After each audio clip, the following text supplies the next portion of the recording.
Amém. Amém. Vamos começar então nossa aula do livro de Joel. Mas antes do conteúdo, nós vamos fazer uma oração para Deus abençoar aí mais uma quarta-feira, mesmo sem o nosso professor aí, professor exclusivo Irã, que está em viagem, mas Deus vai nos abençoar do mesmo jeito aqui nessa quarta-feira. Amém. Querido Deus, obrigado por esta manhã maravilhosa, obrigado, Pai, pela Tua palavra. Te agradecemos, ó Pai, para aqueles alunos que vieram, aqueles que não puderam estar. Obrigado por esse momento único na Tua palavra, Pai. Nós agradecemos pelo crescimento, aquilo que amadurece o nosso coração, a nossa fé e que nos traz, ó Pai, ainda mais fidelidade ao Senhor. Obrigado por essa manhã, em nome do Senhor Jesus. Amém e amém. Glória a Deus. Então hoje nós vamos tentar falar o máximo possível aí sobre o livro de Joel, né? Um dos profetas menores. Menor pelo fato de menos conteúdo, poucos detalhes, poucas informações, mas é um grande homem de Deus que também foi usado aí para grandes propósitos aí para conectar o Antigo Testamento ao Novo Testamento, né? Foi cumprindo as promessas que Deus foi repassando a Joel como um grande profeta do Senhor. O livro de Joel, o mais interessante é que ele bate nesses três aspectos, né? Que é o dia do Senhor, onde ele promete, né? Muitas vezes o povo confunde como ameaça de Deus com o povo, mas ele coloca como promessa. Eu vou fazer uma restauração, ou vocês entram nesse propósito de restauração, ou vocês permanecem na escravidão, mas perante isso vocês vão sofrer. Então o dia do Senhor ele marca para uma promessa de Deus, né? E logo em seguida ele trata o que? O arrependimento. Então, como o livro é curto, brevemente, rapidamente Deus já faz aqui o dia do Senhor, ele trata esses pontuamentos que nós vamos falar, e o arrependimento ele já coloca sobre a questão da dependência de Deus, com título ou sem título, com Deus ou sem Deus. Aí, a parte final, ele trata o que nós já estudamos perante a vida aí, né, através de mensagens, estudos, etc., a promessa do Espírito, né? Então, o mais interessante, antes da gente começar aqui os slides, que ele vai passando aqui, nós entendemos que o livro de Joel é necessário para o cristão, não somente no início, mas para toda a vida, né? Antes da gente começar a meditar esses três apontamentos, eu quero deixar uma frase aí, né, de João Calvino, que é o nosso berço dos presbiterianos, né? O Irã vai ver esse vídeo depois, né? Depois ele vai ver que Lutero não é tudo isso, não. João Calvino é maior também, né? Graças a ele, eu sou pastor da presbiteriana hoje. Estamos aqui. Olha lá, o dever do teólogo não é agradar ao ouvido, mas fortalecer a consciência, ensinando o que é verdadeiro, correto e útil. Então, o que ele está querendo dizer? A questão dos dons do Espírito Santo, aquilo que Deus te dá, né? Nós colocamos hoje aí, através de Atos 2, né?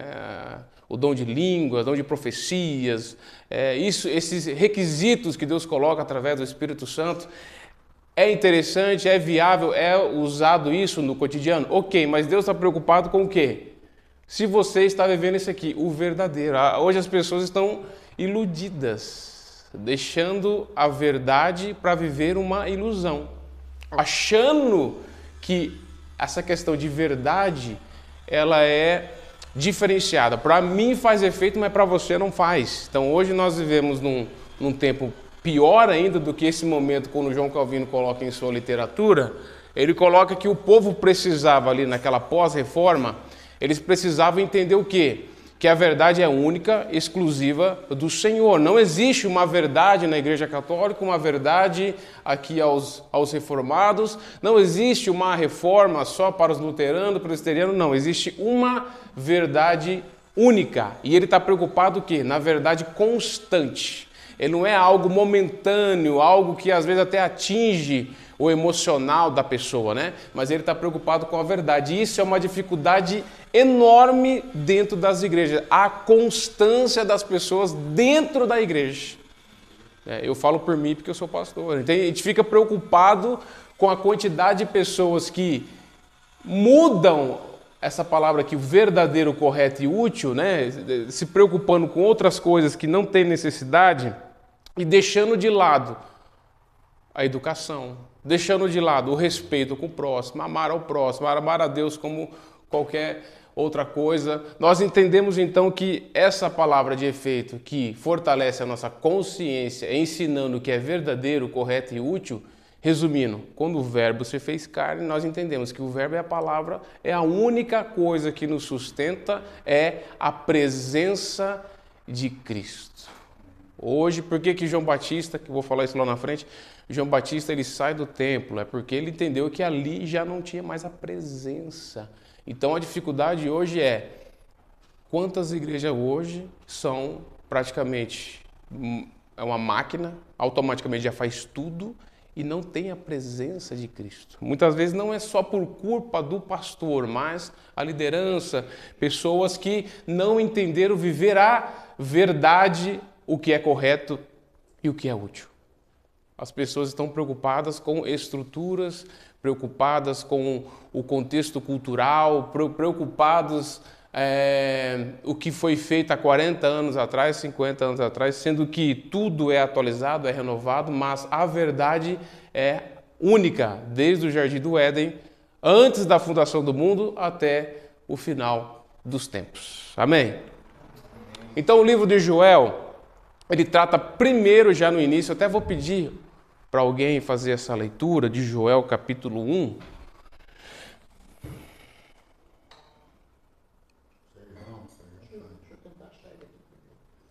Joel capítulo 1, versículo 1.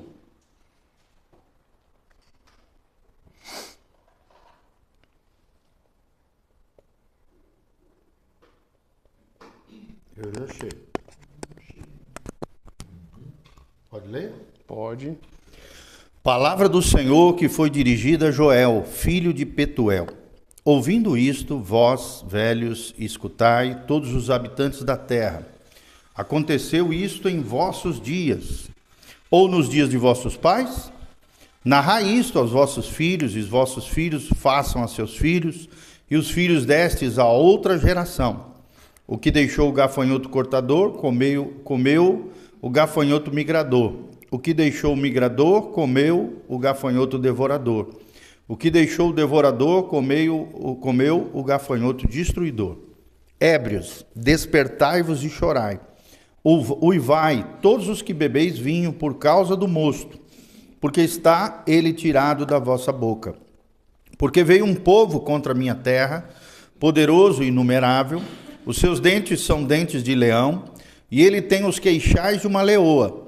Fez da minha vide uma assolação, destroçou a minha figueira, tirou-lhe a casca que lançou por terra, os seus sarmentos se fizeram brancos. Lamenta com a virgem que pelo marido da sua mocidade está cingida de pano de saco, cortada está da casa do Senhor a oferta dos manjares e a libação. Os sacerdotes, ministros do Senhor, estão enlutados. O campo está assolado e a terra de luto, porque o cereal está destruído, a vide se secou, as olivas se murcharam. Envergonhai-vos, lavradores, uivai, vinhateiros, sobre o trigo e sobre a cevada, porque pereceu a messe do campo. A vide se secou, a figueira se murchou, a romeira também, e a palmeira e a macieira, todas as árvores do campo se secaram, e já não há alegria entre os filhos dos homens. Segura aí, Giovanni. Alguém pode abrir aí em Romanos, outra pessoa, Romanos 8, 20. 8:20. E outra pessoa em Gênesis 3:17. Romanos 8:20, quem? Romanos 8:20 e outra pessoa Gênesis 3:17. Aqui, ó. Romanos 8:20. Porque a criação ficou sujeita à vaidade, não por sua vontade, mas por causa do que a sujeitou, na esperança de que também a mesma criatura será liberada da servidão, da corrupção, para a liberdade da glória e dos filhos de Deus. Isso, segura. Agora Gênesis 3,17. E ao homem declarou: visto que você deu ouvidos à sua mulher e comeu do fruto da árvore, do qual eu lhe ordenara que não comesse, maldita é a terra por sua causa com o sofrimento, você se alimentará dela e todos os dias de sua vida. Segura. Então nós percebemos então que não é um fator que começa em Joel, é um fator que começa lá atrás. Então quando fala o dia do Senhor, o que Deus está falando? Nós vamos tratar aqui vocês, aqueles que me agradam e aqueles que é contra o meu povo, aqueles que querem destruir a minha nação. Então o dia do Senhor Deus promete a destruição e o sofrimento. Como? A natureza. Ele vai devastar a natureza, o sofrimento com os animais, a agricultura, as coisas vão se degradar. Por quê? O homem automaticamente, quando perde esse acesso ao alimento, acesso à água, ele começa a entrar em um estágio de crise. E a crise é uma palavra muito forte para nós, que é o momento que mais pega na fragilidade do homem, né? Então a crise é algo que bate em nosso coração, que nós temos uma grande luta em entender que a destruição e o sofrimento que Deus está falando da natureza é algo que já começou lá atrás. Eu falei, eu vou ter que fazer de novo. Então são fases do Antigo Testamento que Deus trabalha com o homem por esses quesitos da natureza. Ele quer novamente afetar o homem através da natureza, mas começou isso lá atrás no Jardim do Éden, quando a terra já foi amaldiçoada. Então, quando pensamos que Deus estava ameaçando o povo através da voz do profeta, não era exatamente uma ameaça. Deus estava colocando uma promessa. Vocês vão sofrer, mas há dois saídas, né? Ou vocês serão restaurados, revigorados, e eu vou devolver para vocês esse tempo que será perdido. Então Deus está falando, eu vou fazer e ponto final, não tem para onde fazer, né? Um pouco diferente de Noé. Né? Quando ele pede para todo mundo entrar na arca, ele quer salvar quem dá para salvar. Ele sabe que aquela cidade já estava totalmente já corrompida, aqueles seres humanos estavam esperando algo que não era o que Deus queria, e Noé ainda tentou colocar eles dentro da arca. Já Joel, ele leva essa mensagem aqui, falando para eles que haverá uma destruição, sofrimento, mas ele quer tratar com o coletivo. Ele não quer tratar com o individual, né? Por exemplo, ele não tá falando que aquela nação, que no caso o autor, que é o próprio Joel, quando ele fala de Judá, né, que nós entendemos que Jerusalém estava passando essa dificuldade, ele não quer falar que está tendo muita idolatria, está tendo muita feitiçaria, ou está tendo muita mentira, ou estão colocando bezerros de ouro. Não é nesse aspecto individual do pecado, mas ele quer tratar o coletivo. O que está acontecendo? Sumiu a dependência de Deus ali daquele ambiente, que é um ambiente totalmente sagrado ali para o povo de Deus. Então, Deus ele coloca a promessa e muitos confundem como uma ameaça. Deus está ameaçando o povo para ver se muda a rota, mas ele coloca uma promessa. Fala, eu vou fazer, não é uma ameaça. Eu vou fazer, então vocês vão correr para dois lugares. Ou vocês serão restaurados, ou vocês vão sofrer as consequências. Logo em seguida, nós entendemos que em Romanos 8:20, a Paulo já confirma que a terra foi amaldiçoada através do pecado lá atrás na criação. Então nós entendemos que todas as fases da Bíblia, Deus trabalha com propósito, Deus trabalha com sequência, porque muitos colocam que o Antigo Testamento ele foi anulado, mas é uma consequência, né? O que nós fazíamos, o que nós entendíamos no Antigo Testamento do sacrifício, Jesus ele veio para cumprir, não derrubar o Antigo Testamento, ele veio para dar sequência àquilo que foi feito antes da fundação do mundo. A terra então foi amaldiçoada, segundo Romanos 8:20, que o apóstolo Paulo novamente confirma através da sua fala que tudo aquilo que foi colocado no Antigo Testamento está se cumprindo no Novo. O dia do Senhor então ou vocês acordem ou vocês sofrem as consequências. Mas eu vou fazer, é uma promessa, não é uma ameaça. né? E o segundo momento aqui, o dia do Senhor e o meio do livro trata o arrependimento. O que ele estava querendo tratar? Como eu acabei de falar, ele quer tratar o coletivo. Deus ele quer tratar o coletivo. Quando você entende aqui que a dependência de Deus foi afastada de Judá, o povo entende que Jerusalém precisava de volta da presença de Deus, não tinha mais. Porque o povo entendeu o quê? Como vocês leram no texto, sacerdote, anciãos, esqueci aqui, e o povo são 3 faixas. Então começa colocando por títulos e cargos, né? Deus estava falando com sacerdotes, anciãos e o povo. Essas três divisórias estavam totalmente corrompidas já. Então foi uma fase que Deus queria tratar com o coletivo, que eles precisavam da dependência de Deus para que tivesse uma nova vida, uma transformação. O povo estava vivendo o quê? Num ritmo deles, num ritmo que aparentemente estava visualmente correto, com a adoração, entre aspas, a Deus, mas eles não estavam se prostrando de verdade. A dependência não tinha mais ali naquele momento, né? O que mais tinha é um puro, vamos se dizer, uma máquina automática, como pode dizer, uma máquina automatizada. Robotizada. E o que mais acontece hoje, por exemplo, o pastor, quando fica fora da igreja em 30 dias, né? Se bem que o pastor que faz isso, ele é meio doido, né? Ficar 30 dias direto assim, ficar fora é meio preocupante, né? Mas assim, pode, né? Quando fica 30 dias, a máquina não funciona do mesmo jeito. Alguém prega, o diácono prega, o presbítero prega, o outro vai fazer uma visita, o outro vai no hospital. Então, a função ali, ela acaba sendo realizada. Mas nós entendemos aqui que os sacerdotes estavam fazendo a função deles, os anciãos estavam fazendo a função deles e o povo também estava fazendo a função deles. Só que tinha um problema. O sacerdote estava achando que o conhecimento que eles tinham já estava suficiente. Os anciãos estavam achando que a experiência já estava suficiente. E o povo, olhando para a liderança, falou assim, está tudo certo. Se o meu líder está fazendo, entre aspas, o certo, eu vou continuar do jeito que está. E o povo perece. Por quê? Eles não tiveram e não entenderam o contexto de nova vida. Fugiram da dependência de Deus. Aí onde entra aqui de novo a destruição e o sofrimento. O povo sofre. Aí que entra a crise, né? E o que mais alegamos como ser humano é: por que Deus fez isso? Por que Deus me tirou isso? Por que eu perdi aquilo que eu precisava e Deus autorizou que eu perdesse?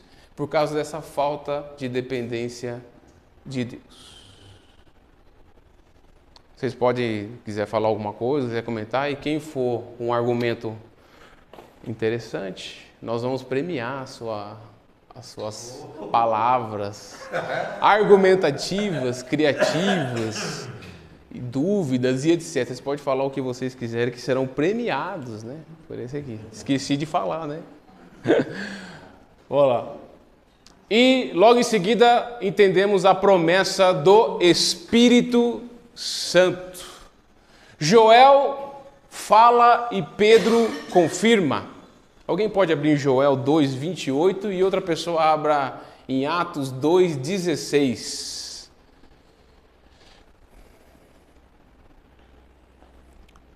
Um abre em Joel 2:28 e outro Atos 2:16.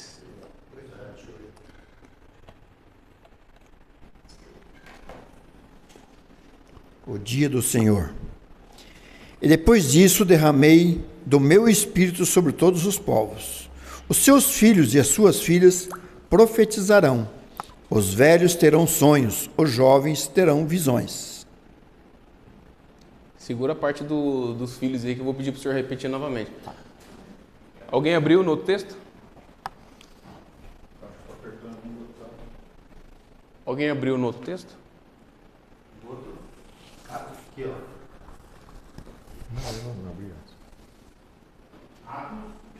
2:16.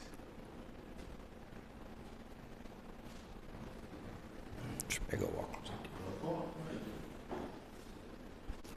Mas Isso é o que foi dito pelo profeta Joel. E nos últimos dias acontecerá, diz Deus, que do meu espírito derramarei sobre toda a carne, e os vossos filhos e as vossas filhas profetizarão, os vossos jovens terão visões, e os vossos velhos sonharão sonhos. E também o meu espírito derramarei sobre os meus servos e minhas servas naqueles dias, e profetizarão. E farei aparecer prodígios em cima no céu e sinais embaixo da terra: sangue, fogo e vapor de fumaça. O sol se converterá em trevas e a lua em sangue, antes de chegar o grande e glorioso dia do Senhor. Beleza. Então, isso que foi falado em Joel, essa parte dos filhos, o senhor lê de novo? Os filhos terão... Os seus filhos e suas filhas profetizarão. Segura. Os filhos... Suas filhas profetizarão. Entendeu? Aí que entra o que o pastor Irã falou lá atrás. Essa questão de profetizar, dos jovens profetizar, não é o mesmo quesito no Antigo Testamento.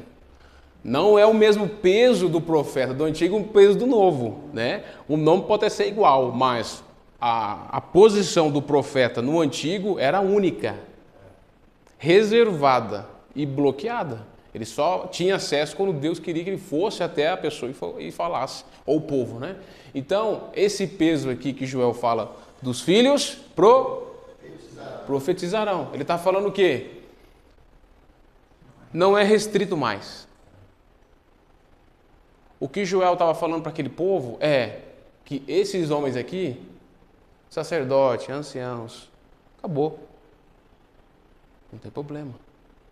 Por que Pedro deu sequência junto com os apóstolos, a formação de obreiros, né, bispos, pastores, diáconos? Eles colocam o quê? Para o início da igreja. Ele coloca o que? Fala, agora a gente tem que entender o seguinte: agora não vamos trabalhar com a questão da nação, do povo reservado, como os judeus foram. Agora nós vamos tratar com todo mundo. Então, aqui entra a graça. Não é restrito mais. Não é para uma cultura, não é para um sangue, não é delimitado a uma tribo, uma região. Então, a promessa do Espírito Santo, quando começa em Joel, ele termina em Pedro. E daqui...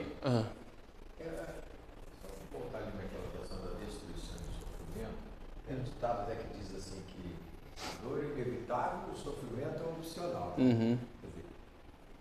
O sofrimento viria se a destruição, né, o sofrimento viria para o povo se o povo não se permitisse as mudanças. Isso. Né? Quer dizer, então a dor seria inevitável. Agora, a dor da perca, a dor da mudança, porque até a gente hoje, quando a gente tem que mudar alguma coisa na gente, dói.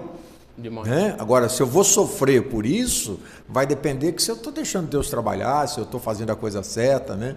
Então, eu uso bastante esse exemplo lá com o pessoal na comunidade, nesse sentido, de que a dor é inevitável.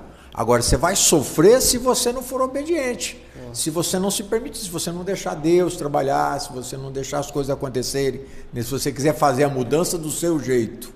Né? Porque eu posso mudar de um jeito para o outro e pode ser pior a minha mudança. Uhum. Mas eu mudei. Mas mudou não quer dizer que foi para melhor. Sim. Você vai mudar para melhor quando você entendeu que essa é a vontade de Deus, que nem o povo na época, né? O povo às vezes entendia que tinha que ter uma mudança, mas não quer dizer que eles estavam dispostos a mudar segundo a vontade de Deus. Sim. Por isso, quer dizer, segundo a promessa que Deus tinha, né? Eles estavam até dispostos, por conta das dificuldades que começaram a apresentar, a proporcionar uma mudança, mas não se permitiram a mudança da promessa de Deus, né? Que entendiam, provavelmente, que era uma ameaça. E o que nós temos que entender também é que a perda, ela é válida para os dois lados, né? A perda é válida para aquele que não entendeu a restauração e aquele que vive a restauração. Então, a perda vale para os dois lados. O problema é como você vai lidar com aquilo. E o povo é aqui, ó. A destruição vai vir, a promessa vai vir. A terra foi amaldiçoada. Só que vai agora depender de vocês o que vai acontecer lá na frente. a perda já vai acontecer. Vocês vão sofrer, né? Até achei interessante, um rapaz, eu lancei um jejum lá na igreja um tempo atrás, e ele chegou lá no final do culto e falou assim, pastor, jejum para mim me arrebenta. Aí eu falei, por que te arrebenta? Ele falou, cara, eu trabalho com, o meu serviço é muita força, né? É muito pesado.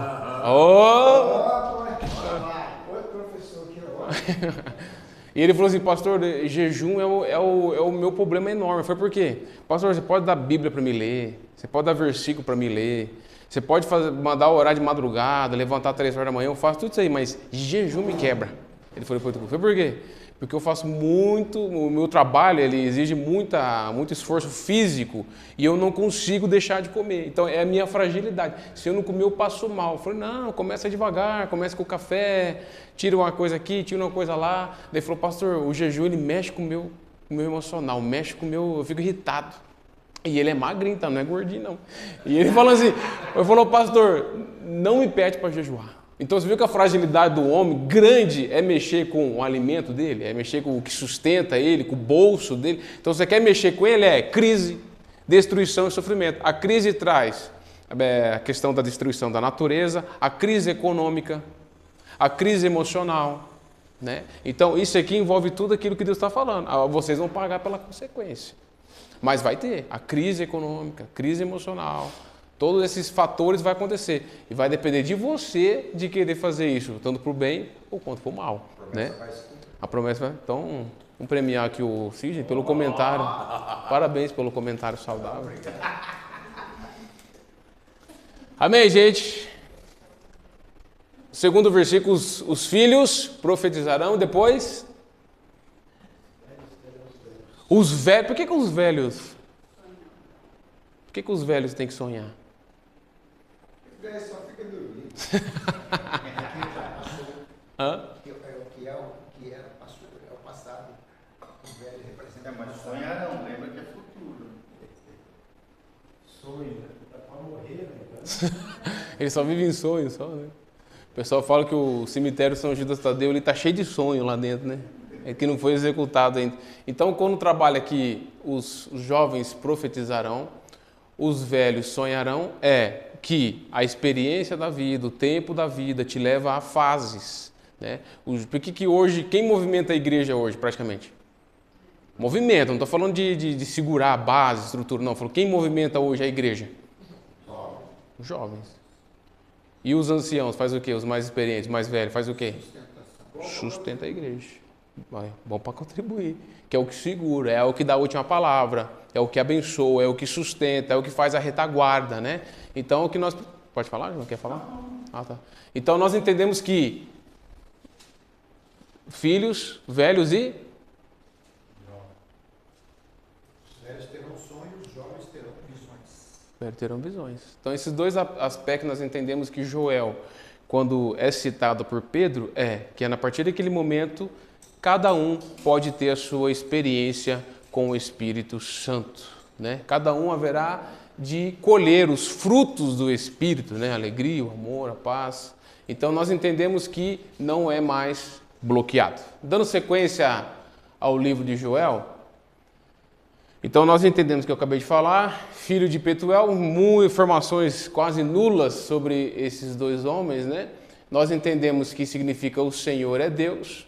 Profeta no reino do sul, Judá, como falei aqui, onde está escrito Jerusalém, né? Mensagem nascida em meio a uma crise, de novo volta a palavra lá, uma crise nacional. Então não há uma separação de pessoas ali naquele momento, então é o todo o contexto, é o coletivo, né? Quando é aclamado a um jejum, a oração, né? Ele quer falar com o coletivo, que é os sacerdotes, anciãos e o povo. Eita. Então, deixa eu correr aqui, já é 15 para 10. É até que hora aqui? 10h30, né? É 10h20. Tá. A biblioteca dos profetas menores. Então, os maiores são Isaías, Jeremias, etc. O menor em extensão literária e gigante na revelação teológica. Até acabamos de falar aqui. Já é mais uma conexão com o Novo Testamento. profetas menores, Oséias, Malaquias, e um deles é Joel. O foco central da mensagem de Joel é arrependimento, juízo divino, que é o que nós falamos do dia do Senhor, e a promessa do Espírito. O ciclo da mensagem de Joel, ele começa no capítulo 1, como nós acabamos de ler, sobre a questão da praga, né? Os gafanhotos, o andamento das consequências, fase 1, fase 2, o alerta que Deus dava através de uma calamidade. Então, muitas fases do Antigo Testamento, Deus trabalha com a calamidade. Quando o negócio está pegando fogo, é porque Deus quer falar alguma coisa com a nação. Ele quer fazer um tratamento diferenciado, ele quer ver se o povo levanta e acorda para a vida. E em sequência, no capítulo 2, ele trata o arrependimento, a escolha do povo e a misericórdia de Deus. Deus, ele fala, ó, eu tenho misericórdia, depende de vocês, vocês vão colher essa consequência ou não. Então a decisão é de vocês, a escolha é do povo. O passo 3 é a restauração. O capítulo 3, ele trabalha o juízo final e a vitória definitiva. João Calvino, na sua literatura, diz que o arrependimento não é apenas o começo da vida cristã, mas é a vida cristã. Então não é a partir do momento do arrependimento que começa a nova vida, é a vida do cristão, é a própria vida, né? Pastor Calixto, quer fazer algum comentário? Não, só queria saber que o senhor já aprendeu a empreender com esse professor aqui, mas está melhor que o William. Vai dar chocolate para ele, não. Tem até docinho. Ah, não, você fez um comentário muito legal. Tem que dar docinho para ele aí. Você levantou a minha moral agora, Calixto. Parabéns para você. Está entendendo melhor agora. Aí, então o negócio vai desenrolar aqui, bicho. O arrependimento. Por que hoje nós olhamos a necessidade? Eu posso falar da igreja, que nós entendemos que é a igreja mundial, a igreja nacional. Nós entendemos as pregações hoje sobre bater nessa tecla de arrepender-se. Quando nós olhamos para a Bíblia, Jesus o tempo todo falava para se arrepender. João Batista grita no deserto, gente, se arrependa. Mas João Batista, por que você está aqui? Volta para o templo, a tua posição, volta para o teu cargo, volta para o teu título, né? Volta para aquilo que é descendência, aquilo que é teu, né? Não. A presença de Cristo não está mais lá. Eu vou para o deserto. Arrependa. Volta para a tradição, volta para a religiosidade. Isso, que na cabeça deles se voltar para lá, o negócio vai voltar a funcionar de novo. Volta para a tradição. Volta aquilo que nós estamos apaixonados, aquilo que Moisés foi para nós, aquilo que Elias, um dos maiores profetas para nós, até hoje o judeu idolatra muito Elias. O que isso é melhor do que a presença de Jesus? Os velhos hábitos. O tempo todo está sendo gritado dentro da Bíblia, do Antigo ao Novo. Arrependa-se. Arrependa-se. Apóstolo Paulo gritava, né, até de um jeito mais caótico, né, do seu jeito de falar, de se expressar. Ele coloca que arrependimento é a vida, você tem que levar isso do começo ao fim. Muitos deturpam por causa de poucas coisas, se limitando a uma vida conturbada, uma vida frustrada, muitas vezes colocando Deus à prova, Deus à parede e não entendendo que é uma vida. E a eternidade não começa depois, ela começa aqui. A vida eterna começa aqui. Essa separação, né, que nós fazemos da eternidade, que somente a Deus, e a vida eterna começa só conosco, que nós somos criação, por isso vida. Então começa a partir do momento que nós entendemos o que é uma vida cristã. É o momento que você entende que Cristo faz morada na sua vida e você dá sequência a frutos. O cristão, ele frutifica. O cristão, quando entende o arrependimento, ele quer gerar frutos, ele não quer gerar confusão, ele não quer gerar contenda, ele quer entender que quando há um problema, ele vai resolver. Ele sabe que esse problema e essa dificuldade, ele vai resolver porque Deus está com ele, a presença de Cristo que está dentro dele vai fazer ele resolver aquele problema. A tribulação vai ser afastada da vida dele porque a presença de Cristo está nele. E a vida cristã é agora, não é só depois. Não é só algo momentâneo, emocional, num lugar, num momento, numa conferência, numa escola, num seminário. Não, é na vida inteira. E o que nós percebemos hoje, que muitos durante a sua vida trocam o arrependimento, a vida com Deus, a sua fé, a sua credibilidade, a sua fidelidade a Deus por causa de coisas banais. Até a questão do cativeiro,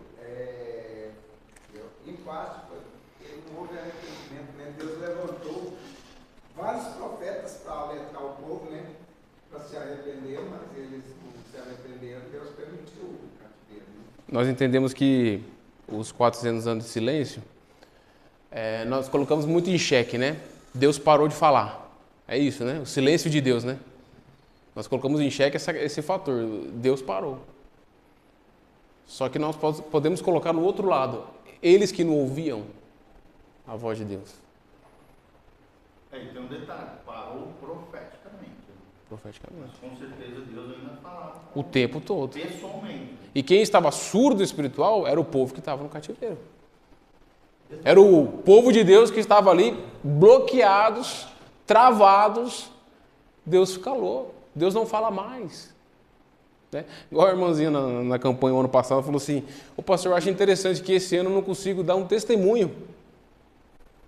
Eu não consigo falar, né? Eu achei interessante ali que algumas irmãs falam que Deus abençoou, conquistou aquilo, avançou para aquilo, subiu de nível naquilo e tal. E parece que o ano 2025 para mim não aconteceu nada, ficou bloqueado. Eu falei assim, o problema não é o que Deus não fez ou Deus não falou. O problema é que a senhora não ouviu a voz de Deus. Não ativou a fé. Não ativou a fé. Ficou bloqueada a voz do Espírito Santo. E hoje o povo confunde assim. Eu achei engraçado os jovens falando lá na reunião, lá na igreja, falando assim: eu vou o que o meu coração fala. Eu vou aquilo que me dá alegria, eu vou fazer aquilo que me dá alegria, eu vou fazer aquilo que o meu coração diz. Só que se você for por essa linha, o teu coração é enganoso, você vai errar o tempo todo. Entra na questão do arrependimento emocional, mas não racional. Racional. Deixa só se levar pela emoção, da dificuldade que está vivendo, mas não racionaliza, não mudança, não coloca em prática nada. E essa alegria que muitos dizem que eu estou tendo, mas a presença de Deus não está na pessoa, como é que faz? Que alegria é essa? Que Deus te dá se a presença não está em você? Já parou para pensar nisso aqui?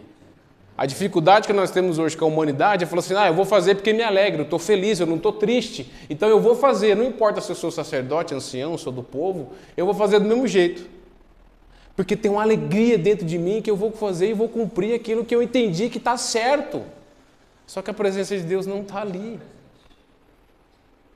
É a dificuldade. É a questão do hedonismo, né? Que é a busca pelo prazer, né? As pessoas hoje elas querem fazer aquilo que dá prazer.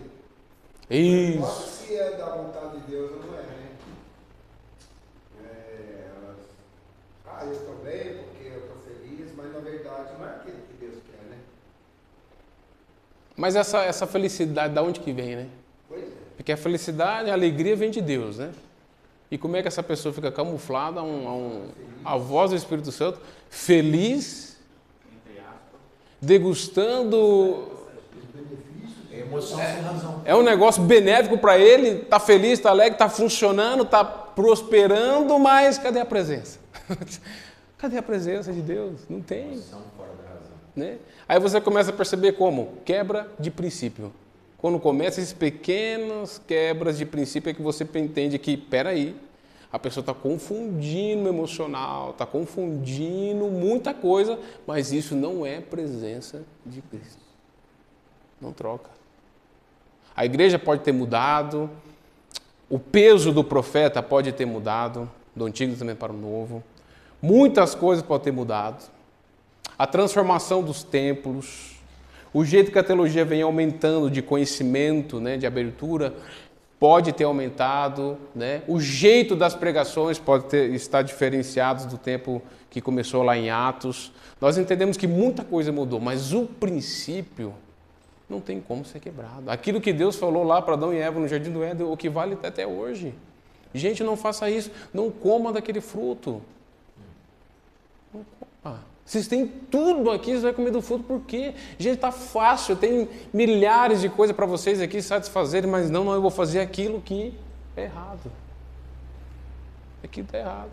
Luiz, por isso que a vida cristã não é fácil.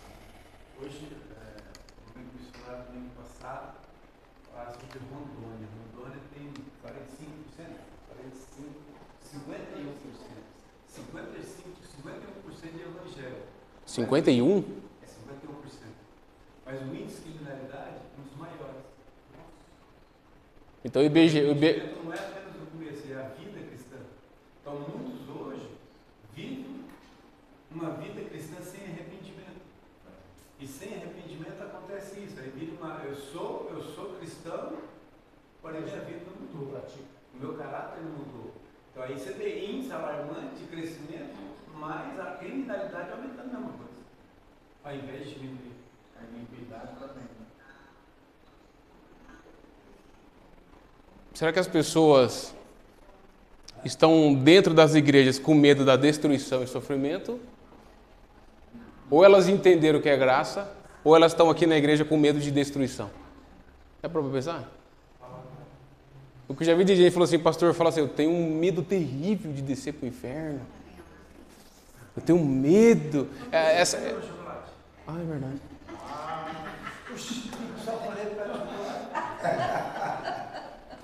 Foi benéfica a aula. Então por que o povo está dentro da igreja hoje com medo da destruição e sofrimento? Eu estou na igreja porque eu estou camuflado, aqui me protege. Tem medo do inferno. Inferno. Medo do inferno. Eu conversei com uma irmãzinha lá da igreja, a Glaé. Essas irmãzinhas E ela estava na Santa Casa semana retrasada, né? E ela estava agoniada, questão de saúde e tal. E do nada pegou de última hora, tive que fazer uma cirurgia. E ela já estava assim, desencantada.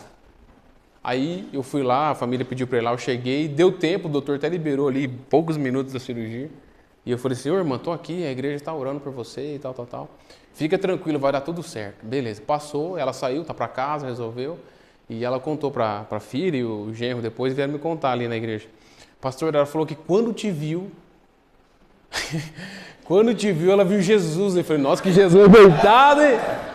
Eu falei, rapaz, que Jesus musculoso, academia e tal, né? Jesus estivesse aqui fazia academia comigo. Nossa, Jesus, a hora que eu vi ali o pastor, eu senti ali a presença de Jesus, aquilo me fez viver. Aí eu falei assim, amém. Onde nós estamos, a presença de Jesus está, né? Os demônios se afastam, o demônio faz bagunça, né? O povo gosta que o demônio faz bagunça.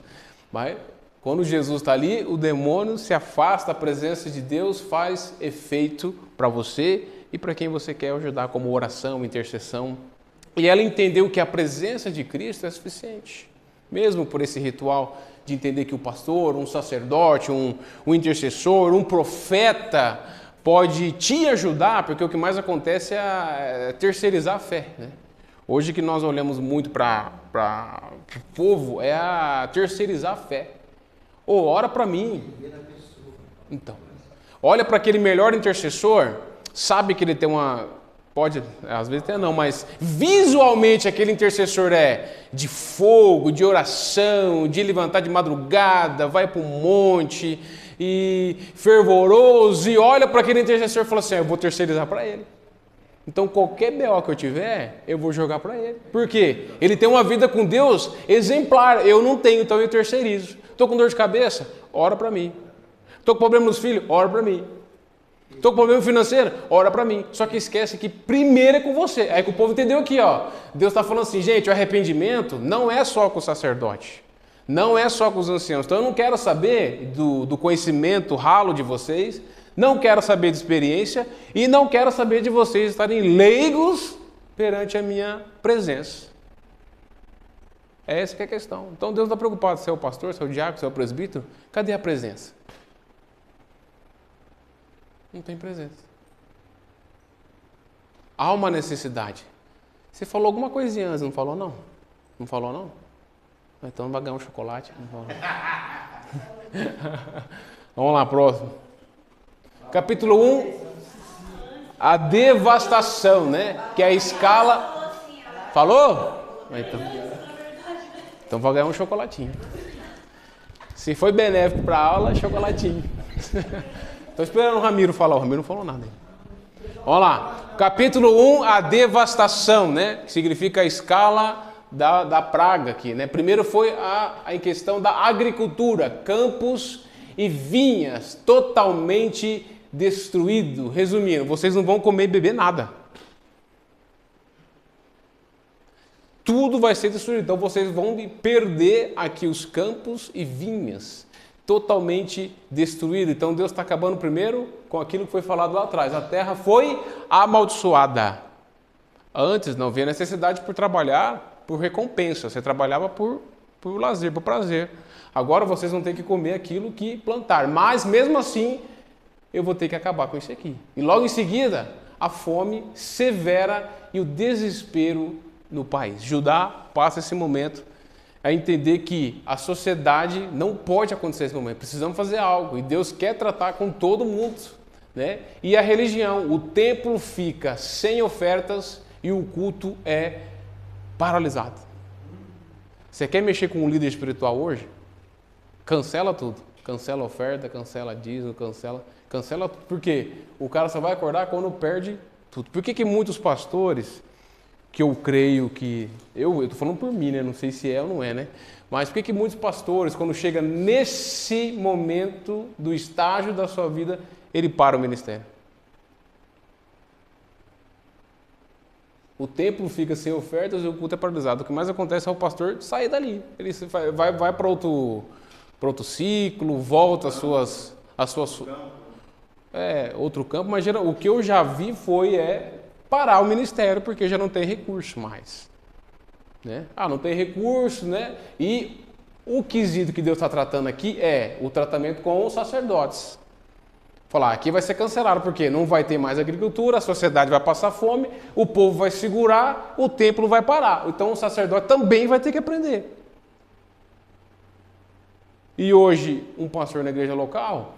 que não tem a vocação, porque o pastor que tem vocação, ele sabe se a oferta ou o dízimo parar, ele vai continuar do mesmo jeito. Deus vai abrir as portas, porque ele tem a presença. Vai fazer tenda. Ele vai fazer tenda, ele vai fazer alguma coisa. O apóstolo Paulo dava jeito para tudo, né? Ele tinha a sua vocação, tinha o seu sustento, mas ele dava jeito para tudo. Então, o pastor que tem a sua vocação, o líder que tem a sua vocação, ele não vai desistir do ministério.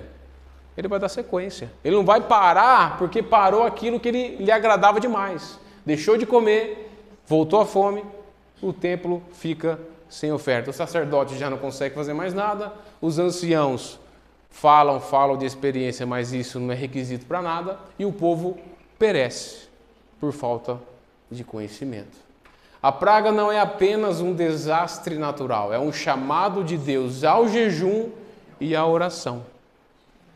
Então nós vemos que Jesus o tempo todo fala aos discípulos, né, a necessidade extrema de viver esse tripé. Esse tripé que segura essa câmera é a nossa vida com Deus perante a oração, jejum e palavra. Não tem outra receita. Nós trabalhamos com métodos, como estratégias. Deus dá a visão para o pastor, para o profeta. Deus dá a visão ao evangelista, ao missionário, entender a cultura local, a entender o ambiente local, a questão familiar, a questão do trabalhar, da sequência daquela igreja, daquele povo. Mas o tripé é o mesmo, não tem para onde fugir. Se o povo não jejua, não tem sensibilidade ao Espírito Santo. Se o povo não ora, não tem intimidade com Deus. Se o povo não lê a Bíblia, não sabe o que fazer, que norte seguir, aonde eu vou, para que eu vou fazer, aonde que eu vou pisar os meus pés amanhã, o que eu vou fazer com a minha família, o que eu vou fazer com o meu trabalho, o que eu vou ser fiel, se eu não vou ser fiel, se eu vou falar a verdade, eu não vou. A base é a palavra de Deus. Então nós temos um tripé. E o povo estava realmente precisando desse tripé: jejum e oração. A palavra era através da voz do profeta. O profeta falou, está aqui, ó. Deus está falando, vai destruir. Ou vocês acordam para a vida, Ou vocês voltam a entender que Deus é com vocês através do jejum e oração, ou vocês vão perder tudo. Qual que é a escolha de vocês? E colocando no nosso contexto de hoje. Qual é a necessidade de viver uma vida de oração, uma vida de jejum, né? E viver na palavra de Deus, as Escrituras? Porque nós estamos preocupados que... Eu não falo nós porque nós estamos em contexto de liderança aqui, mas eu falo a membresia. Quando olha, ele fala assim, mas peraí, mas o que o pastor acha disso? O que o profeta acha disso, né? Sendo que não é o mesmo peso do profeta no Antigo Testamento. Mas o que o profeta acha disso? O que o evangelista acha disso? O que o presbítero acha disso? Fala, não, eu acho que a Bíblia diz. Não é a visão pastoral, não é a visão da presbiteriana, não é a visão da luterana, né? Não é a visão de Martinho Lutero, não é a visão de João Calvino. É a visão que a Bíblia diz, é um chamado para Deus. Todos devem jejuar e orar. Isso coloca em xeque o nosso coração aqui nessa manhã. Esse ano, eu até falei para o pai esse dia, eu falei, esse ano estou tendo uma experiência fantástica com o jejum, coisa que eu há muito tempo já não fazia, ainda mais que na época da cirurgia bariátrica, o doutor sempre falou, toma cuidado, bariátrico, vitamina, cuidado, né, ficar de jejum com frequência. Então, quando eu entendi essa relevância que o jejum traz, essa sensibilidade, a voz do Espírito Santo que foi colocado aqui em Joel para Pedro, em Atos 2, né, isso traz para você algo benéfico. A voz do Espírito Santo, a sensibilidade, você quebrar o seu eu, a sua carne, né? Por isso que eu bato na tecla dos irmãos lá, que o jejum realmente é o alimento. Eu sei que muitas vezes o celular atrapalha, a tecnologia atrapalha, a câmera atrapalha, outras funções, mas o alimento é espiritual, é um negócio que chacoalha tudo. E é interessante quando você tem costume de jejuar, chega um determinado momento que a fome desaparece. É incrível. Se você deixar aí ficar 12, 14, 24 horas, 30, 48 horas, é um negócio que vai pegando, né? E o organismo, e automaticamente o que a medicina fala, que é uma restauração das células, né? As células vão ser mortas, aquelas vão ser anuladas, vão ser revigoradas as suas energias. E o jejum espiritual, o fator biológico é a mesma coisa do fator espiritual. Há uma renovação na tua vida, né? Amém, gente? Vamos lá. O dia do Senhor. Então foi um momento que Deus trata por duas situações. Juízo para os ímpios e salvação para os fiéis. O juízo para os ímpios, um tempo de escuridão e disciplina severa contra o pecado. A salvação para os fiéis, esperança e resgate para que todos que invocam o nome do Senhor. Então você viu que Deus coloca duas situações? Novamente, Ele coloca duas situações. A natureza vai ser abalada. Vocês estão pagando pela falta de dependência de vocês. Vocês não entenderam a responsabilidade de ter uma nova vida. Vocês não entenderam que a terra já foi amaldiçoada. Vocês têm que entender agora a promessa que eu estou colocando para vocês. Que é algo que não é mais colocado para uma única pessoa só, mas para o coletivo.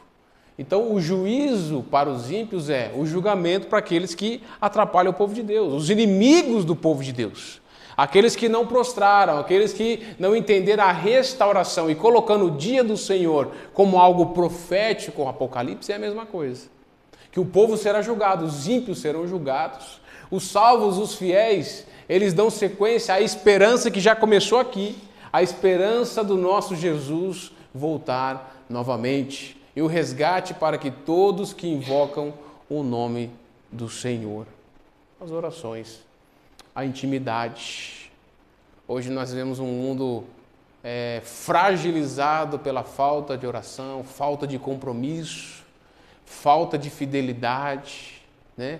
Falta de credibilidade. O testemunho é algo assim fenomenal. A ferramenta do crente hoje, acho que a primeira função evangelística dele é a imagem dele.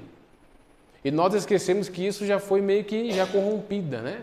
Porque temos os dois extremos, os exagerados, que são o modelo antigo, né, que ainda não se acostumou com a nova geração, entendendo que Jesus Cristo faz presente na vida do cidadão, não ligado às tradições, como, por exemplo, vestimentas, linguagem, vocabulário, característica visual. Isso aí vai mudando as gerações. E tem o outro lado extremo, né? Por exemplo, hoje quase todo mundo tem tatuagem.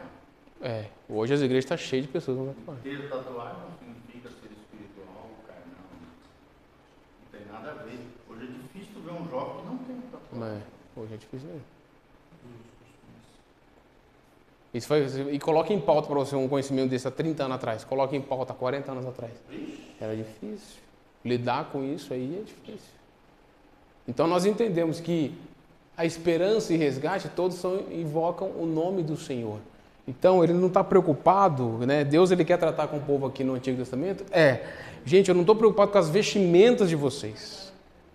Eu não estou olhando para o exterior de vocês. Eu estou olhando para o interior. Então, não adianta vocês colocar roupa de sacerdote e vir aqui falar alguma coisa.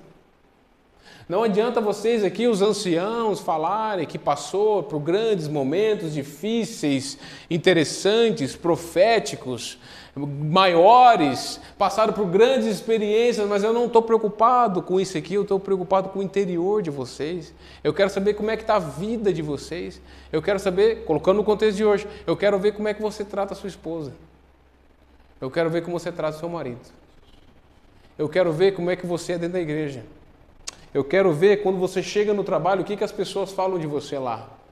Eu quero ver de você quando fala invocar ao Senhor, não é só abrir a boca dentro da igreja e gritar o nome do Senhor, adorar, pular, erguer as mãos, vibrar, ok, mas e depois disso, qual que é o momento que será invocado o nome do Senhor na sua rotina? Deus está preocupado aqui e joga para o Novo Testamento. Ele preocupa aqui com o Antigo e com o Novo. Ele está preocupado o quê? Como é que está a tua vida?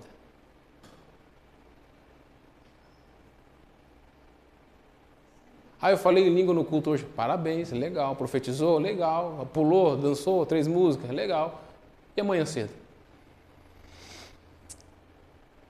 E o teu marido, o que o marido fala de você? Quando te fechar no trânsito. E quando alguém te fechar, vai mostrar o dedo para ele? Vai abrir a porta, vai querer ser no braço com o cara? Vai descer da cruz. Vai descer da cruz, irmão? Quer falar alguma coisa, Calixto? Você falando aí sobre oração e jejum, isso é fundamental, né?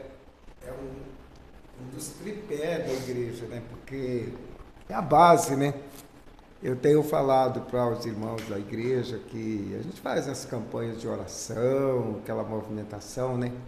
Esse dia mesmo nós tivemos uma semana aí de jejum, de oração, a gente preparando a igreja para uma festividade, né? Mas eu falei para os irmãos assim, não fica só na dependência de uma campanha de oração na igreja, porque a oração tem que ser o nosso estilo de vida, né? Assim como eu levanto de manhã, já lavo meu rosto, tomo café, eu tenho que fazer a minha oração. Aquilo tem que se tornar um estilo da minha vida, né? Jejum. Então, porque tem gente que só ora quando tem uma campanha na igreja, só jejum quando o pastor marca um jejum, né? Mas não tem aquela iniciativa espontânea, né? Então, eu creio assim que nós temos que ter, a nossa vida tem que ser um altar, né? De constante oração na presença do Senhor. Esse dia mesmo eu estava falando com a minha esposa, né? Ela está participando de uma jornada de oração aí com a mulherada. Eu acho muito importante isso aí, mas eu falei para ela, olha, não se iluda só com jornada de oração, não, porque depois que passa essa jornada aí, a criançada para de orar, eles, né, só vão ali no oba-oba, mas eu quero ver no dia a dia que a gente tem que estar buscando a Deus, né? E ter realmente uma vida no altar do Senhor, porque é isso que faz a diferença na nossa vida, né? A nossa comunhão com o Senhor, a nossa intimidade com Ele, né? E eu percebo, quando a gente busca Deus mesmo, com essa intimidade, você passa a sentir a presença do Senhor e tudo fica mais leve, o culto fica mais leve, né? Às vezes aquele culto pesado, aquela dificuldade, porque as pessoas não estão realmente ali buscando a Deus com sinceridade. O Calixto, qual que é a diferença da tua igreja na época da pandemia, que eu estava tendo uma crise mundial, né? É crise. O que teve aqui é uma crise. Foi uma crise. O que nós passamos há anos atrás foi uma crise mundial. Todo mundo foi atingido, as igrejas, etc. O teu povo lá, no quesito lá da igreja lá, qual que é a diferença deles em oração naquela época para hoje? Naquele momento de crise e hoje, que nós não temos essa crise específica como foi naquela época. Você sente essa diferença do povo em oração lá ou não? Eu sinto, na época da pandemia, o povo buscava mais a Deus. Eu não sei, você conta que todo dia, né, a gente presenciando 3, 4 mil pessoas morrendo. Mas orava por causa da presença ou por causa do medo de orava com medo da morte, né? Passou a pandemia e eu até imaginei que, eu pensei, poxa, agora a igreja vai tomar outro rumo, né? Mas nada, acabou a pandemia, o povo voltou, às vezes pior ainda, né? Muita gente que se evacuou da igreja, que até hoje não voltou mais na igreja, costumou ficar em casa. O nosso público hoje é um novo público, são pessoas Então o povo novas. que estava antes da pandemia já não está mais lá. Já não está mais, aqueles que estavam já escorregando, acabou de vazar, né? Morreram. E hoje nós estamos com um público novo na igreja. Entendeu? E então, assim, eu pensei que o povo ia aprender a lição, né? Até fiquei pensando, será que vai ser necessário outra pandemia aí para o povo acordar? Mas daí a gente coloca também em pensamento, será que é necessário a gente ter uma crise para a gente... Não deveria ser, né? Mas infelizmente, às vezes Deus tem que usar. Porque o ser humano parece que precisa perder alguma coisa para fazer alguma coisa. Para valorizar, né? Valorizar, né? O ser humano parece que necessita de uma crise. É o que acorda ele. É o que acorda ele. Parabéns, Calixto, pelo comentário. Mais um chocolate para você. Eu sei que você perdeu os irmãos na pandemia, mas... Não. O homem é diferenciado, né?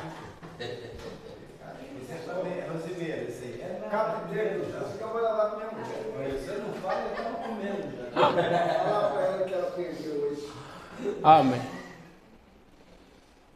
O capítulo 12, então, ele trabalha o ponto de virada. Deus é misericordioso, pronto para perdoar. Após o arrependimento sincero, Deus promete restituir os anos que foram consumidos pelos gafanhotos. A disciplina dá lugar à graça. O problema que nós temos hoje é aqui, ó, disciplina. Eu estou errado? Sem domínio próprio. Hã? Disciplina hoje a gente vê assim que é com tudo, que as pessoas não têm nem para as suas coisas diárias e nem com as coisas de Deus. Né? Imagina com Deus. É uma geração mesmo que não tem disciplina. Será que a geração de 50 anos atrás tinha muita disciplina que hoje não tem? Por exemplo, horário. Mais da metade da igreja chega atrasada. Uma coisa incrível. Não sei se é de vocês, a nossa é assim. Pô, chega tudo depois das 7. Metade da igreja chega atrasada no tudo. Falta de disciplina. Sem contar aqueles que chegam depois do louvor. Tem uns que chegam depois do louvor. É incrível. Volta mais do que vai na igreja. Então, se a gente for olhar por esse contexto, Deus ele está pronto para perdoar. Será que hoje nós, o que mais mexe com a gente é a falta de perdão ou é a disciplina? Hoje. Eu acho que é disciplina. Disciplina? Você acha que o fato de perdoar é mais fácil do que ter uma disciplina? Perdoar também é uma disciplina espiritual. É. Uma decisão de obediência à graça recebida. Mas eu acho que a indisciplina ainda é maior. As pessoas estão desculpando, na hora eu te desculpo. Não está perdoando. Porque está sempre relembrando, está sempre jogando na cara, está sempre voltando a situação de novo. Eu desculpo esse momento aqui, vamos fazer de conta que está tudo bem. Não tem o hábito do perdão, né, do esquecer. Os perdoeiros não. Esse ressentimento, essa mágoa, isso tudo, eu estou liberto disso. Não, eu continuo levando o veneno aqui. Toda vez que lembro da situação do problema, eu volto de novo. Então, o perdão, eu sempre trabalho com o pessoal, falei, você vai esquecer. Se você estiver lembrando ainda, principalmente quando vai trabalhar na questão de família, da questão de infância, que tem que liberar perdão, toda vez que vai falar, ou que uma família vem visitar dentro de uma situação, ele procura lembrar da família quando a família vai trazer dinheiro, vai trazer alguma coisa para o momento dele. Se a família não traz nada que satisfaça ele, já vem automaticamente lembrando dos prejuízos que ele teve, que ele acha que teve lá atrás com a família. Mas que ele mesmo causou. Que ele mesmo causou. Quando nós colocamos o contexto da igreja, quando o pastor ele dá uma disciplina para o membro, o perdão entra em jogo ou não? Eu falo porque todo mundo aqui é liderança, né? Ramiro, vai ganhar o chocolate, hein? O perdão é mais difícil. Porque a disciplina com o treinamento você consegue. Com treinamento. A disciplina, você consegue disciplinar uma pessoa através de um treinamento, né? Agora, o perdão, ele tem que abrir o coração para perdoar. Mais difícil. Então o perdão não depende de terceiros, né? A disciplina. Depende dele. A disciplina é algo particular também ou algo pode ser influenciável pelo um contexto, um ambiente? É influenciado, mas é pessoa. Que nem ontem aconteceu um fato comigo lá, do filho da pessoa fazer um negócio e não fez do jeito que era para fazer, e eu falando com o pai, né? E o pai falou, não, pastor, é assim mesmo que faz mesmo. Eu falei, mas tá errado, devia ter feito certo, né? Não, pastor, mas Deus passa um pano, né? Foi ontem esse comigo. E eu falei assim, se os pais hoje não mostram aos filhos que a disciplina de todos os aspectos, tanto espiritual quanto... Se a disciplina, se o filho não vê que como o povo estava olhando para o sacerdote, para os anciãos, hoje nós olhamos a geração nossa, da família. Se o filho olha para o pai e vê que o pai também é disciplinado, automaticamente ele vai ser disciplinado. Ele não vai respeitar o pastor, ele não vai obedecer o chefe, ele não vai parar emprego nenhum, ele não vai ter convivência, não vai ter relacionamento. Tudo para ele não faz efeito, tudo está errado, todo mundo quer te derrubar, entra numa cena de vitimismo e se isola. Né? Nós vivemos... Problemas de hoje. É o problema de hoje. Então, ontem para mim foi mais um exemplo de que ainda tem muitos isso de um pai passar a mão pelos erros e não corrigir uma geração que vai assumir os cargos à frente. É uma geração que está vindo para assumir as posições dos experientes, né, dos anciãos. Quando eu fui lá Tem freio com política na delegacia, infelizmente. Então. Que eu estava... eu estava olhando lá, quando foi visitar a menininha lá, na cidade, o pastor pediu para mim lá, eu cheguei lá, o médico, 32 anos. Novinho, recém-formado. A enfermeira, acho que tinha 27. Né? Os pais da criança também são novos, eu não sei a idade dele específica, mas são novinhos, o pai da criança lá, muito novinho. Quando eu entrei, entrou mais uma, a chefe da enfermagem também, nova de idade. Então eu comecei a prestar atenção que hoje, as posições hoje de começar de responsabilidade da cidade, de Campo Mourão, já é essa nova geração que está vindo na fase dos 30. Esse povo do 30, 28, 34, 35, é a geração que está assumindo as posições de responsabilidade na cidade. Essa preocupação nossa é como que a minha geração foi educada o suficiente em ter uma disciplina, entender o que é perdoar e dar sequência a uma vida de responsabilidade, de fidelidade, de passar credibilidade, de mostrar que a geração não é uma geração morta, é uma geração que sabe também governar, que sabe também liderar, né? E eu fiquei com isso na cabeça, falei assim, nossa, agora parece que está tudo mudando. Né? Os advogados estão mais novos, os médicos estão mais novos, as enfermeiras estão mais novas. E qual que é a disciplina que nós recebemos que dá lugar à graça de Deus?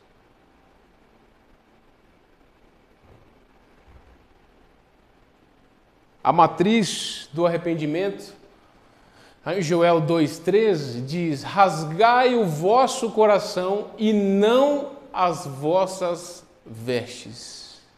O que Davi fazia quando tinha problema? E Davi sempre foi um homem segundo o coração de Deus. Visualmente, Davi estava fazendo certo. Naquele contexto, era para fazer aquele ponto final. Mas Deus olha para aquela nação e fala, gente, está errado, eu não estou preocupado. Os rituais externos, né, da ação era rasgar as vestes e encenação pública, mostrar para o povo que está arrependido, mas dentro dele falou assim, não, está errado. Eu só estou fazendo isso aqui para mim não me dar mal. Eu estou fazendo isso aqui para mim não destruir. Eu estou indo aqui na vigília sexta-feira à noite, aqui no Tropical, para mim não ir para o inferno. Eu estou indo na vigília para o pastor não me chamar a atenção, não é porque eu quero ir. Não é porque eu quero ter a presença de Jesus ainda mais enraizada na minha vida. Porque eu quero rasgar as minhas vestes e encenar publicamente a falsa pessoa que você é. E Deus olha e fala, essa ação eu estou repudiando. Rasgai o coração, não as vestes. Deixa as vestes inteiras, pode deixar. Eu estou preocupado com o que está dentro de você. A transformação interna que Deus quer é rasgar o coração e quebrantamento íntimo. E intimidade só vem através da oração. O povo não estava orando, gente. Então aqui Deus está pedindo quebrantamento íntimo, o povo não está orando. O povo não ora. Ainda mais um povo que era extremamente necessário pelo sacerdote, tudo dependente, não tinha dependência de Deus nenhuma. Não tinha. Se os sacerdotes, os anciãos não estavam sendo aquilo que era para ser, como é que eles vão rasgar o coração e se quebrantar na intimidade? Não vai. O foco, aparência de piedade diante dos homens. Aí Deus quebra isso, mostrando que a sinceridade é absoluta diante de Deus. Resumindo, a minha aparência vale mais do que a minha sinceridade.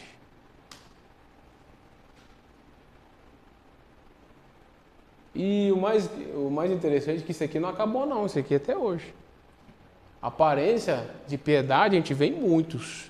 Quando você olha visualmente uma igreja cheia de pessoas, automaticamente você coloca dentro da cabeça, esse povo aqui todos vão reinar com o Senhor. Porque eles estão pisando num local, num ambiente santo, um ambiente, o corpo de Cristo está ali reunido, mas tem gente preocupada com aparência de piedade. O povo não está preocupado com a sinceridade com Deus. Porque quando Deus fala assim, obedece, a pessoa não obedece. Quando Deus fala a verdade, o cidadão vive de aparência, ele fala a mentira. Ele prefere trocar pela mentira para não ter problema lá na frente. Ah, eu vou mentir agora porque eu vou ter problema. Eu vou ocultar aquilo para que eu vou ter problema. A aparência, eu vou queimar o nome da minha família. Eu vou perder meu cargo, meu ministério. Mas cadê aqui a sinceridade absoluta diante de Deus? Cadê?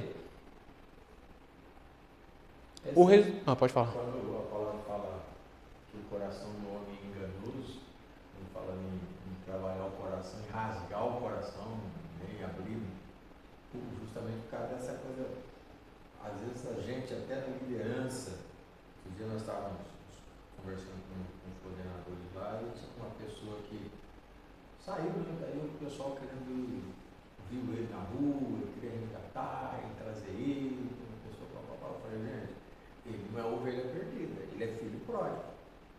Tem que parar e olhar. Se ele é um filho pródigo, nós temos que esperar. O pai sabia onde é que o filho estava, mas o pai não foi buscar o filho. O pai esperou. Então vamos ter que esperar ele chegar, porque ele não se perdeu. Ele foi o que ele quis. Consciente, no momento mais consciente que ele estava bem, estava tranquilo. Ele foi para onde ele quis e a gente avisou ele, você vai acontecer isso. Mesmo assim ele foi. Então, às vezes o coração nosso é enganoso quando eu quero ir lá achar que eu estou fazendo bem para a pessoa, quando na verdade eu tenho que deixar ela passar pela situação. Porque, às vezes o engano, às vezes rasgar o coração, às vezes o meu coração está doendo, talvez um pastor, talvez um pai com um filho, um amigo que eu estou vendo que está ali mal, e eu tenho que deixar ele viver aquilo ali, passar por aquela situação, porque é aquilo que vai ensinar ele. Mas e o filho que ficou? O filho que... Todo mundo só fala o filho que saiu. E o filho que ficou? O filho que ficou também não tinha esse bendito do coração rasgado aqui, ó. Não tinha. Porque ele também... Era só religioso, né? Ah, eu fiquei do lado do pai, mas e daí? Qual é o problema? Ah, o outro foi lá, curtiu, gastou tudo que não era para fazer, mas eu fiquei do lado do Senhor, o Senhor não me deu, nunca me deu um boi desse para matar. O Senhor nunca me deu uma ovelha desse para sacrifício. Ou eu não dei porque você não pediu. O povo está dentro da igreja esperando cair do céu. O povo está dentro da igreja, né? Em vez de fazer a sua função missionária, que é o que o irmão deve ter feito, falou assim, não, vamos resgatar o irmão. É meu irmão, é meu sangue. Vamos resgatar ele. Traz aqui, pai. Vamos junto. Não. Mas por quê? Tem que se explicar. Aí o pai tem que se explicar para o filho. Olha que o tempo, já naquela época já estava dando problema, né? Aí Jesus coloca isso. Então, pensa, o pai tem que se explicar para o filho uma coisa que é certa, que é um princípio. E hoje nós temos que explicar para o povo o básico. Gente, não pode roubar. Gente, não pode, você não pode fazer as coisas. Gente, vocês estão com a cabeça onde, gente? Não pode fazer. Não, mas Deus passa um pano. Tem que educar em coisas básicas. Já devia ter vindo da casa, né? Isso é a falha da família, exatamente. A educação. Famílias disfuncionais geram filhos disfuncionais. E o que a igreja pode ajudar nesse quesito, Giovanni? Para essa família que tem essa... O que a igreja pode... Investir em ensinamento na área familiar. Né? Posicionamento do homem dentro da casa, posicionamento da mulher como auxiliador idôneo do esposo, a relação pais e filhos, né? O princípio de ensinamento através das gerações. É isso que vai quebrar. Se, claro, aprender e colocar em prática. Investimento na área familiar. Em coisas básicas. Infelizmente. Mas é a realidade. Parabéns pelo comentário. E eu percebi o que, Giovanni? Que isso que o Sidney falou, segura aqui. Que o Sidney... Eu dei para você, Ramiro, chocolatinho? Ah, bom.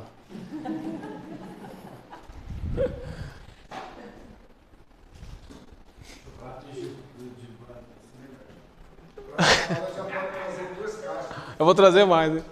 Então nós entendemos que essa questão da aparência, né, que essa história que nós entendemos que o filho foi, automaticamente nós pensamos, foi ele que se afastou, ele que fugiu, ele que gastou, ele que foi embora. Mas o que ficou? Não, ele ficou do lado do pai. Olha, ele é piedoso, ele tem uma aparência formal, acorda cedo, dorme tarde, dá alimento para o gado, cuida da agricultura, ele está aqui. Só que o coração dele não estava rasgado, porque o coração dele estava totalmente enganoso. Aquilo que ele estava fazendo era superficial. A sinceridade do coração dele não era absoluta. E o resultado disso traz vazio espiritual contínuo. Quantas pessoas estão vazias dentro das igrejas? Fora eu não vou nem falar. Não tem que entrar em quesito. Eu falo igreja é o corpo de Cristo ali. Então as pessoas estão vazias espirituais, achando que tem conteúdo e não tem nada. Se perguntar, uns anos atrás aí, o pai fez uma enquete lá, colocou uma prova lá para o pessoal, o povo não sabia do básico. Não sabe do básico. Aí nós levantamos como profetas, como adoradores, que vivemos o extraordinário, vivemos o sobrenatural, só que o básico não sabe. Que a verdade sempre prevalece, que a força da igreja nunca morre, que a família nunca vai morrer. Você lembra, pai, quando você fez um questionário lá com a liderança e o povo foi mal? E era só perguntinha de beabá, gente, não tem nada a ver com teologia, não, isso aí é obrigação do pastor. Mas o básico o povo não sabe, e nós queremos profetizar como, gente? Joel, ele tinha estrutura. Para falar, ele tinha moral para falar, credibilidade, ele tinha moral. Quando confirma em Pedro, mais um que tinha moral. Luiz, hoje se qualquer um dos pastores que fizer um teste, beabá, ABC lá, vai ter surpresa, tem gente que mesmo que tem 20 anos lá para tirar certo, mano. E como é que faz? E como é que um profeta vai profetizar se não tem o básico, gente? Porque as pessoas estão vazias espirituais. E a transformação interna que Deus quer é perdão divino e restauração total. Que hora que é? Já passou 5 minutos. Acho que já está terminando, né? A resposta divina, eu vou rapidão aqui. O perdão absoluto traz, o juízo é suspenso. Restauração física, a terra volta a dar frutos, a fome acaba. Depois a renovação espiritual, o terreno é preparado para a maior promessa do Antigo Testamento, a vinda do Espírito Santo. O derramamento do Espírito Santo. Então, no Antigo Testamento ficava camuflado a um só. Espírito restrito a uma elite, reis, sacerdotes e profetas. Hoje nós estamos vivendo a promessa de Joel, a barreira é rompida, derramarei o meu Espírito sobre toda a carne, filhos, filhas, jovens, idosos e servos. Em Atos 2, essa profecia central teve o seu cumprimento histórico no dia de Pentecostes. E no capítulo 3, o vale da decisão, os julgamentos das nações. Deus reúne todas as nações para um acerto de contas definitivos. A defesa do povo é: as nações que oprimiram o povo de Deus enfrentarão a justiça absoluta. O mal nunca ficará impune. A vitória final de Judá, restauração permanente de Judá e Jerusalém. Deus habita definitivamente no meio do seu povo. Resumindo, Deus não estava lá na época, agora ele está ali. Uma mensagem final de esperança e segurança inabalável. Essa aqui é uma balança do caráter de Deus, a justiça implacável, a praga, a disciplina para o pecado, o juízo sobre as nações. O outro lado é a misericórdia infinita, o convite ao arrependimento, restituição que Deus prometeu: se vocês forem restaurados, eu devolverei todos esses anos perdidos. O Espírito será derramado. No livro de Joel, a justiça de Deus e a sua misericórdia não estão em conflito.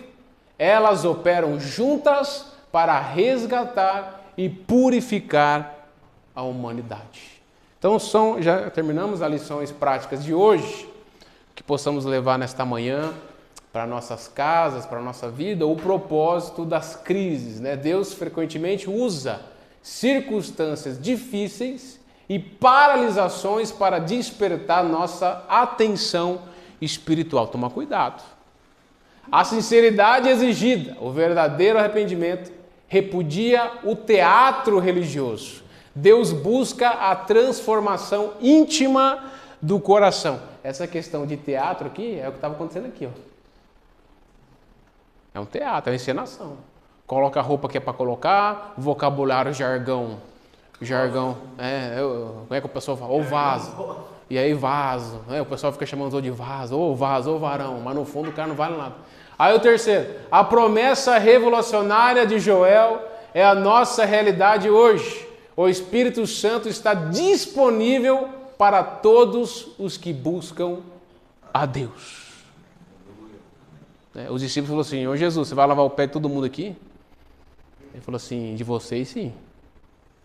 Ele usa a expressão muitos, não é todos. O texto ele fala: não vou ficar lavando o pé de todo mundo não, esse pé sujo, povo aí, esse povo não quer se consertar, pai. Ficar lavando esse pé chulezento aí, lava, o cara volta de novo lá na miséria. Então, eu vou lavar o pé de muitos, não é de todos. Então, por isso que está aqui. A promessa é todos aqueles que estão disponíveis a buscar a Deus. O discípulo falou assim: vai lavar o pé de todo mundo? Não, de vocês, porque eu escolhi vocês. Não foi vocês que me pediram para vir aqui. Eu chamei vocês para entrar aqui. Vem aqui, que eu vou lavar o pé de vocês. Mas não é de todos. Tome cuidado. Acesso ao Espírito Santo. E para terminar, João 2,32. E há de ser que todo aquele que invocar o nome do Senhor será salvo. Amém? Que Deus abençoe vocês. Terminamos.